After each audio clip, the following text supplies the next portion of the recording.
Hey, hi, CZ, I'm Andy. Hey. A quick question. So, how do you see BNB building on the decentralized ecosystem? How to make it more decentralized? And how do you see privacy protocol making a big difference in today's context? Sure. Okay, there's two questions. I think the second one is easier to answer. I think privacy is a fundamental human right, right? So we need to be able to say, look, there's some things that I do which are completely legit, but I just don't want other people to know about it, like my spending habits, my phone calls with my friends, who I contact, what flavor of ice cream I like or dislike, etc. So all of those things, where do I work out? All of those things should be private. I should choose to make them private.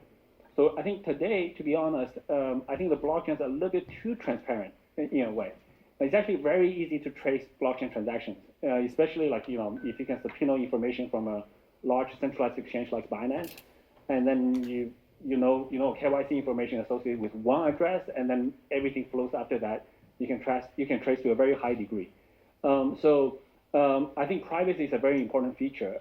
There's a balance between privacy and also compliance, right? So law enforcement abilities, etc. There's a balance. I don't know where that balance should be. I think as an industry that we will collectively figure that out.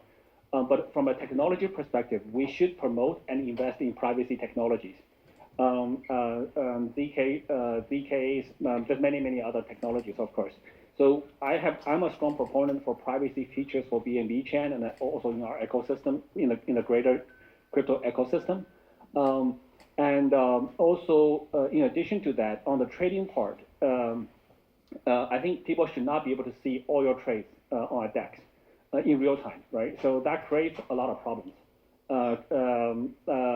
If people can see all of your trades in real time, they can potentially reverse engineer your trading strategy. And if they can reverse engineer your trading strategy, they can usually come up with an algorithm to specifically counter-attack you. I think some large traders in the industry already experienced that firsthand, and we will see more of that. I think trading should be done in a private fashion. Again, there should be compliance audits capabilities after the fact. But your trading behavior should not be public in real time, in my opinion. For all the traders I've spoken to in my life, all the serious traders, large traders on Binance, traders on Wall Street, no serious trader wants somebody else to see their trading information in real time. The only time you will want to do that is actually you want to impact the market. You want to advertise, oh, I'm selling 100 million of some coin, right? And then that becomes a psychological game. So the people who really want to sell 100 million don't want the market to move away or against them. So most people who want to get into or exit large positions want to do it quietly, privately. So that's number one. Number two is in terms of decentralization. I think decentralization is a gradient scale. It's not black and white as people think. The word decentralization gives people binary thoughts, right? So people think, oh, it's either decentralized or it's not. But there's so many aspects of decentralization. How many nodes do you have? Is self-custody decentralization itself?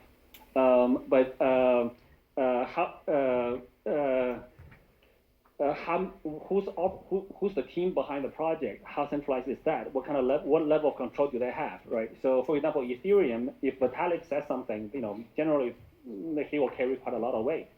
I'm not capable of saying anything smart about BNB chain technically. So, but if I did, people probably will still give me a level of respect. So there's some centralization in that aspect. Bitcoin we don't know who the founder is, so that's a decentralization in itself. But Bitcoin, if you look at all the mining power, the 2 or 3 top mining pools probably have more than 51% of the hash rate, right? So theoretically they could collude, but I don't think they will because they will destroy their own value. So the economics are against it. But so there's many different ways, aspects of decentralization. I think as developers in this ecosystem, we should continue to develop technologies to improve decentralization.